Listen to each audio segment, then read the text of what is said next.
Hey everyone, welcome back to the channel. Today I will show you how to change button color in Shopify. All you have to do is go for Shopify account and then go here online store and click theme. Now in the right corner, click for customize. Then at the top, click the home page and look for products. As you can see here, this is my product now.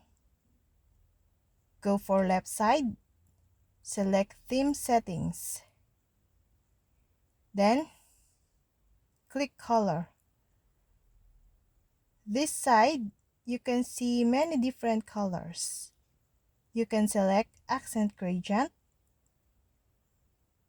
or solid button label. Then, choose what color you want. Now, click here to have a color in your button. And that's all.